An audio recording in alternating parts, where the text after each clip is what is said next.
नमस्ते। Solid facts में आप सबका स्वागत। जैसा आप देख रहे हैं, हेमंत सर हमारे साथ मौजूद हैं। सर, बहुत स्वागत है आपका। सर, हमारे प्रधानमंत्री नरेंद्र मोदी जी थाईलैंड से, बैंकॉक से सीधे जो है श्रीलंका चले गए हैं, श्रीलंका पहुंच गए हैं। वहां पर उनको बहुत बड़ा सम्मान भी मिल गया और मोदी जी ने यह भी कह दिया है कि ये 140 करोड़ भारतीयों का सम्मान है। वहां तक तो सब ठीक है, लेकिन सवाल एक मेरा बहुत बड़ा है सर। वहां पे जो देश, जैसा आप बता रहे थे कि 12-14 घंटे में पूरे, एक 12-14 घंटे अगर गाड़ी से घूम लिया जाए तो पूरा देश घूम लिया जाता है, पूरा देश रन कर लिया जाता है। वहां मोदी जी 3 दिन रहेंगे, क्या करेंगे वहां 3 दिन रह करके?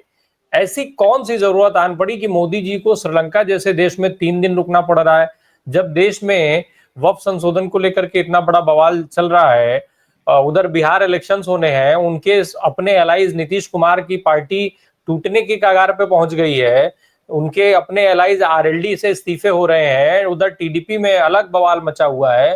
मोदी जी श्रीलंका में 3 दिन रुकेंगे, करेंगे क्या वहां पर? कहीं वहां भी, श्रीलंका भी क्या कहीं अडानी जी से कोई जुड़ा मामला तो नहीं है? राय साहब नमस्कार, आपको, सारे दर्शक साथियों को। देखिए, मोदी जी कहीं पर भी जाते हैं तो बिना मतलब के तो नहीं जाते, ये तो मान के चलिएगा। और 10 साल और करीब करीब 7 महीने होने को आए हैं।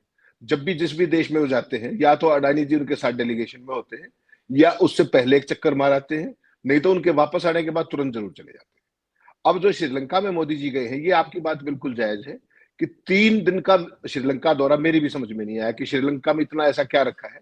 श्रीलंका तो आपने देखा होगा कुछ समय पहले तक कोलैप्स के हालत में था आर्थिक तौर पर। अगर इंडिया ने वो उनको पैसे का इसका सारी मदद ना की होती तो it would have been a failed state otherwise, economically socially भी। जिस तरीके से लोग राष्ट्रपति भवन में घुस गए थे, वो सारी चीजें थी, तो भारत ने उस समय मदद की थी।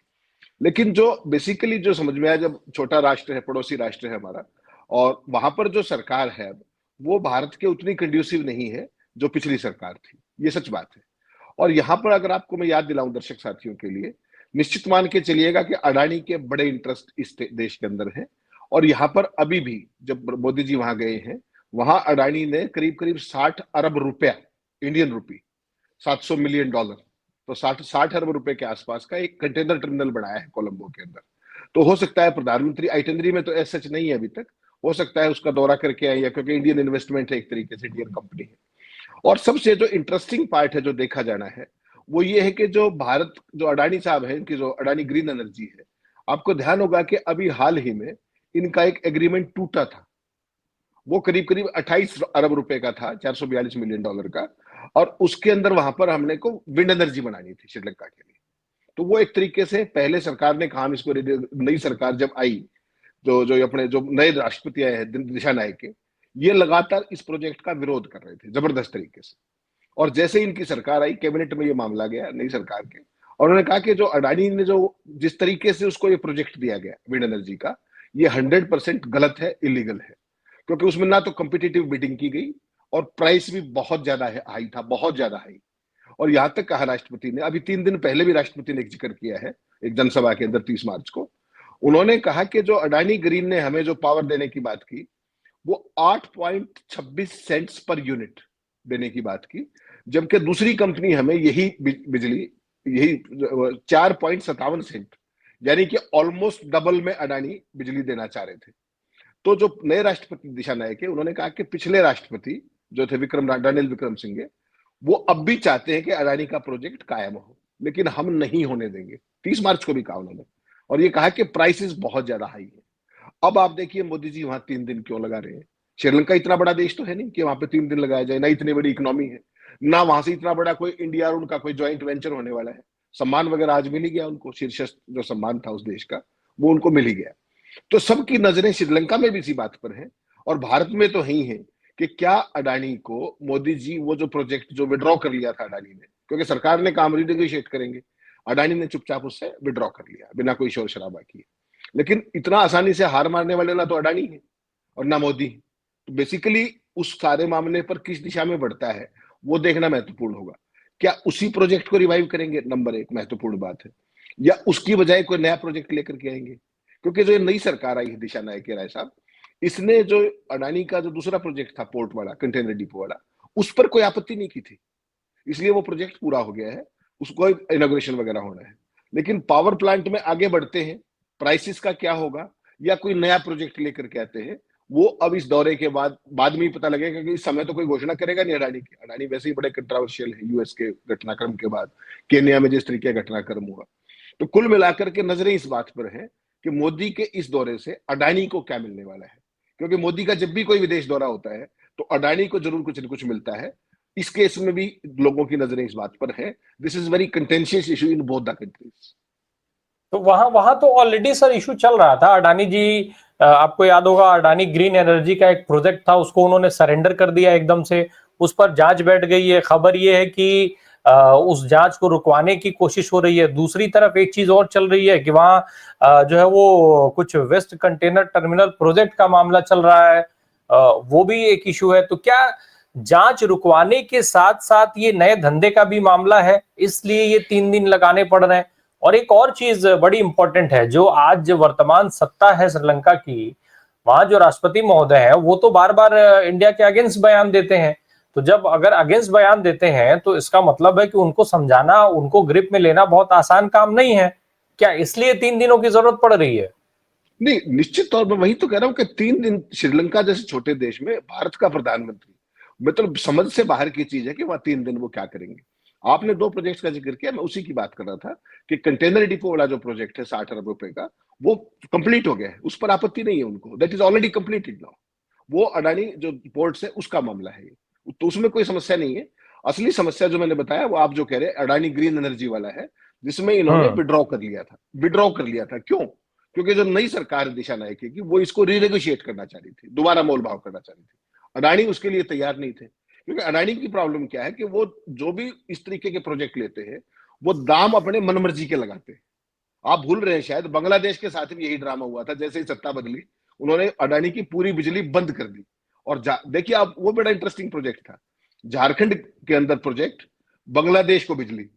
और फिर उसके बाद जैसे ही बांग्लादेश ने मना किया, उस बिजली को स्पेशली हिंदुस्तान में लेने के लिए दोबारा से एक नया सरकार ने ऑर्डर जारी कर दिया। अदरवाइज वो 100% एक्सपोर्ट ओरिएंटेड यूनिट थी झारखंड में। और वहां पर भी क्या हुआ, बांग्लादेश में वो उसी प्राइस के कारण ही तो पंगा हुआ था।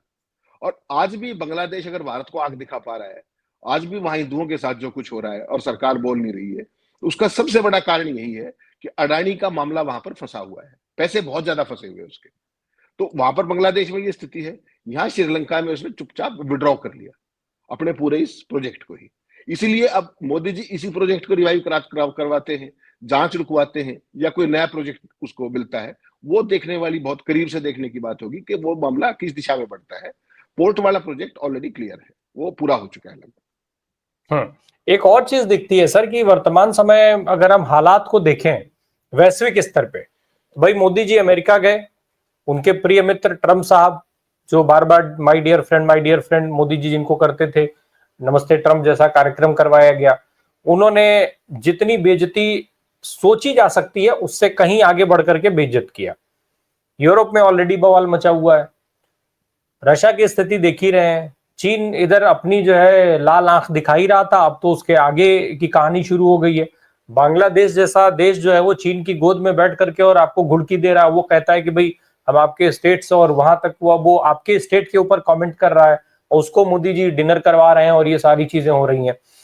ऐसे में एक और चीज मैं ये सारी चीजों का रेफरेंस मैंने इसलिए दिया कि मोदी जी एक ऐसा पैटर्न उन्होंने बना लिया है कि जहां पे भारत से जुड़े हुए लोगों की संख्या है, अब उन देशों के वो यात्रा कर रहे हैं। मलेशिया आपको याद होगा, बिहार का इलेक्शन होना है तो वहां मलेशिया में जाकर के भोजपुरी बोलते हैं। अब उसी तरीके से परिसीमन को लेकर के साउथ के स्टेट्स में खूब बवाल मचा हुआ है, विरोध हो रहा है जबरदस्त। दूसरी तरफ अब वो कैथोलिक्स का मामला सामने आ गया है कि वक्फ की जमीनें अब हड़प लेने के बाद कैथोलिक जो चर्च है उनकी जमीनें हड़पने की तरफ संघ ने उस काम पे भाजपा और सरकार को लगा दिया है।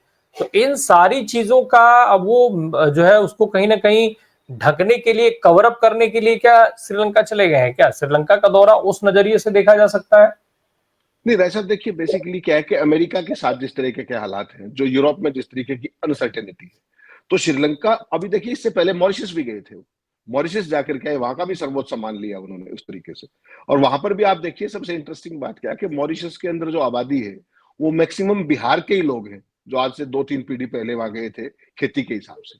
तो वहां पर उन्होंने कनेक्ट करने की वहां पर कोशिश की। तो बेसिकली मोदी जी का कोई भी काम बिना पर्पज के नहीं होता, ये तो आप मान के चलिए। हर चीज बड़ी मेटिकुलसली प्लान होती है, पॉलिटिकली भी और बिजनेस वाइज भी। देश को क्या मिलता है ये सवाल नहीं है।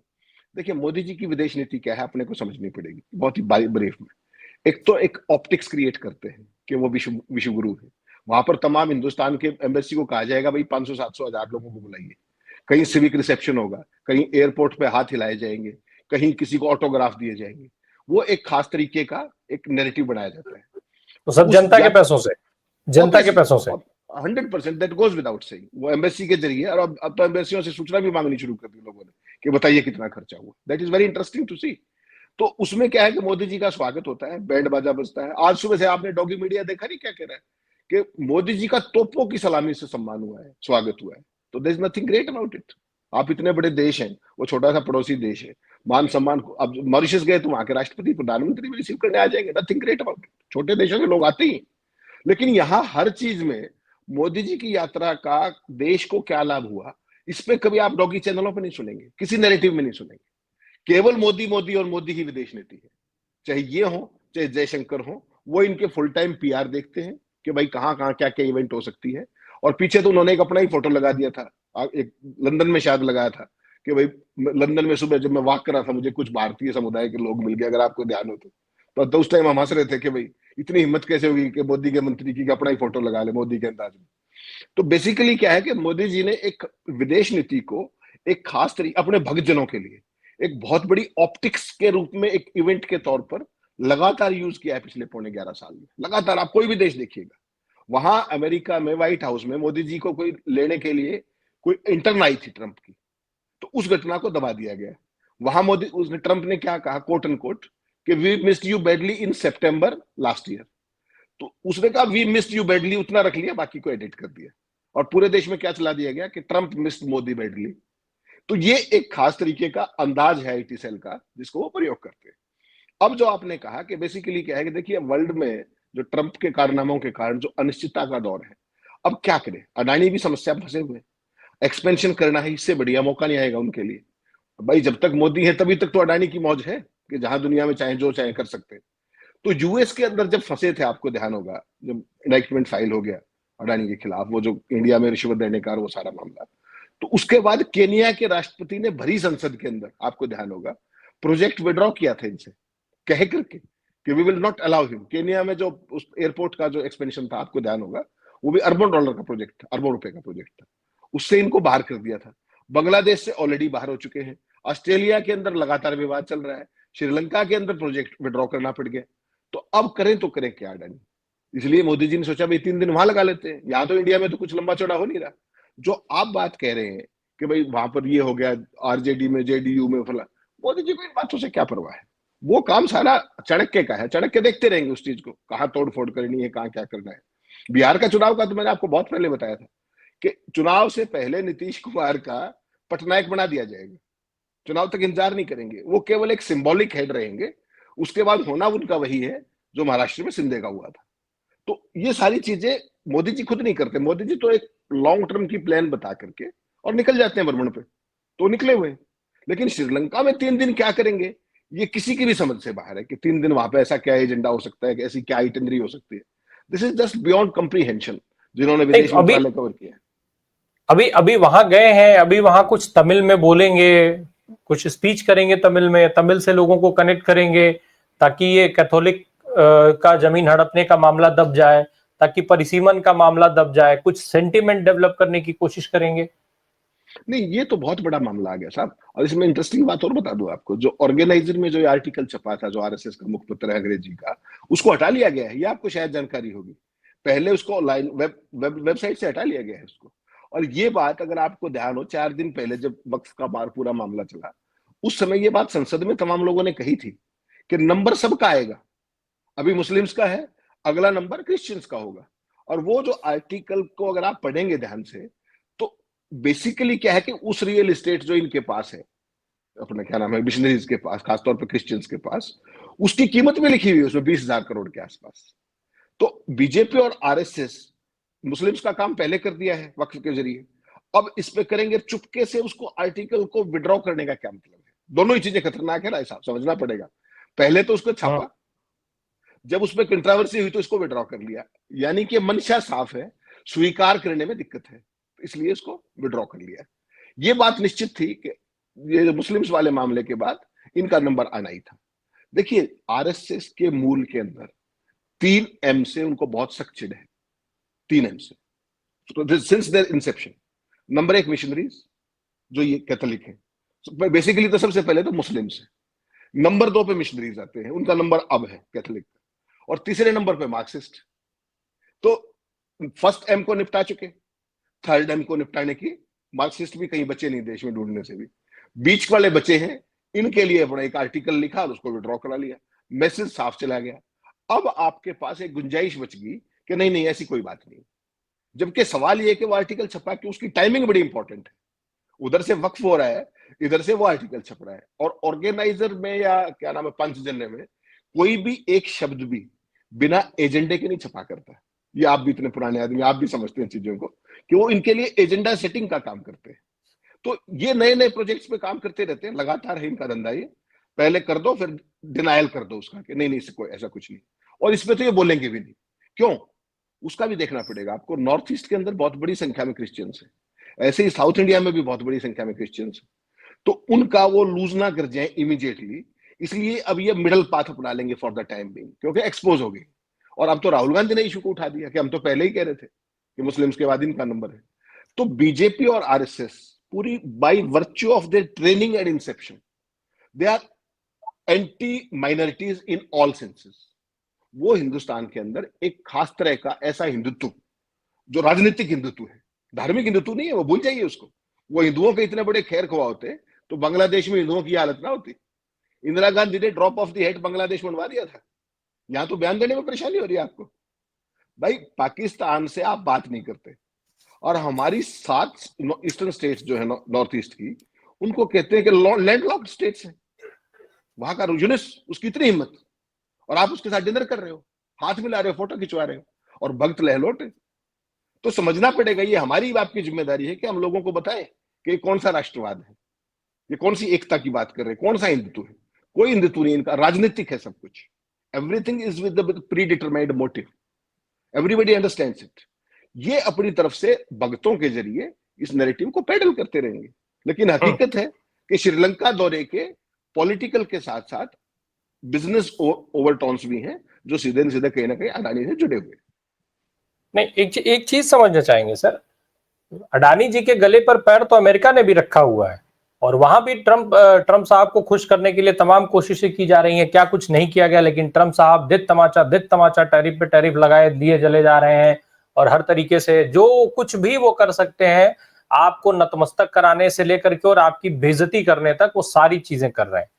श्रीलंका में बचा ले जाएंगे, अमेरिका में तो कुछ नहीं कर पा रहे हैं। वहां पे उनको राहत दिला पाने वाला कोई कदम अभी तक उठा नहीं है। अमेरिका की तरफ से कोई भी ऐसा कदम नहीं उठा जिससे अडानी साहब राहत की सांस ले पाए।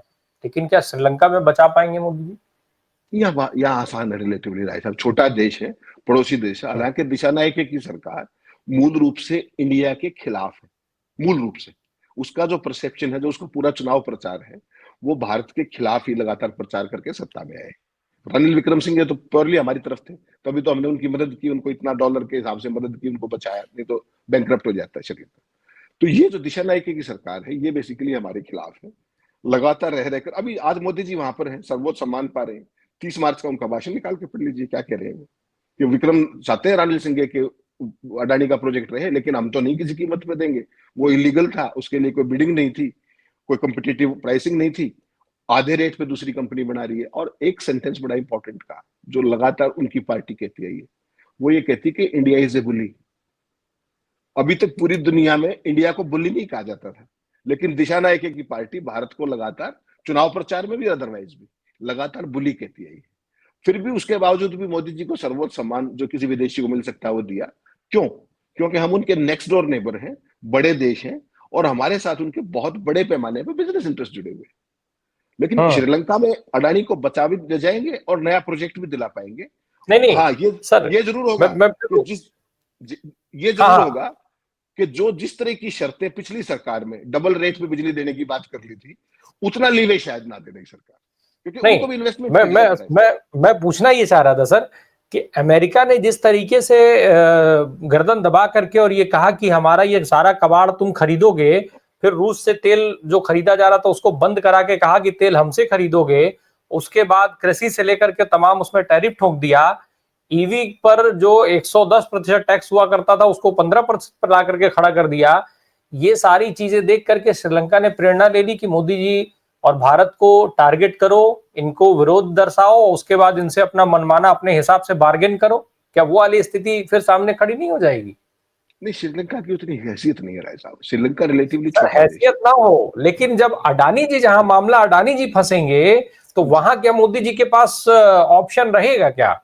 नहीं, फ्री रन नहीं मिलेगा। आप ये तो मान के चलिए, श्रीलंका में जिस तरीके की सरकार आ गई, देखिए श्रीलंका और बांग्लादेश इमीडिएट नेबर्स है, और दोनों के अंदर अडानी को बड़ा झटका लगा है। बांग्लादेश को पावर सप्लाई कर रहे थे, यहाँ सप्लाई करना चाहते थे, प्रोजेक्ट बनाना चाह रहे थे, उन्होंने आते ही कह दिया कि भाई तुम 8.26 में एक यूनिट दोगे, दूसरे हमें 4.57 में दे रहे, ऑलमोस्ट आधे रेट में दे रहे, हम क्यों ले आपसे? और उन्होंने इसकी रिवेल्युएशन की ऑर्डर कर दी, री एग्जामिन करेंगे। तो ये भाग खड़े हुए वहां से कि we humbly withdraw from this. ऐसे ही बांग्लादेश के साथ हुआ। तो बेसिकली जब आपके पक्ष की सरकार होती है ना, तो आपके लिए फ्री रन हो जाता है। लेकिन जो दिशा नायक जो सत्ता में आया है श्रीलंका के अंदर, वो 100% भारत विरोध के कारण आया है। हर एक देश का एक माहौल होता है ना। बांग्लादेश, कैन यू थिंक कि इस तरह की हालत हो सकती है कि यूनुस की इतनी हिम्मत हो जाए? कभी हो ही नहीं सकती।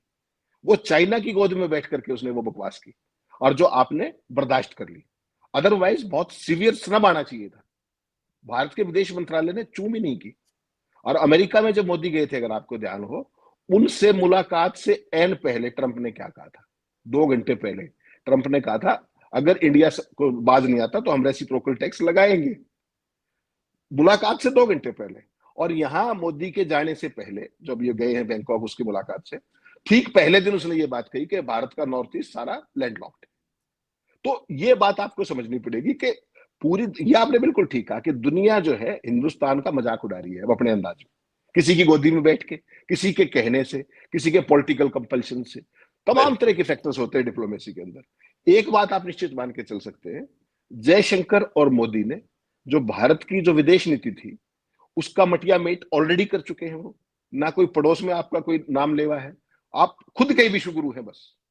उसके अलावा आप पड़ोस में देख लीजिए, कोई एक देश बता दीजिए जो आपके पक्ष में हो। म्यांमार से लेकर बांग्लादेश से लेकर के नेपाल तक। नेपाल भी इंडिया के एरिया को अपने नक्शे में दिखा रहा है। सोच के देखिए। बांग्लादेश आपके इसको बीएसएफ को वो फेंसिंग करने से रोक देता है।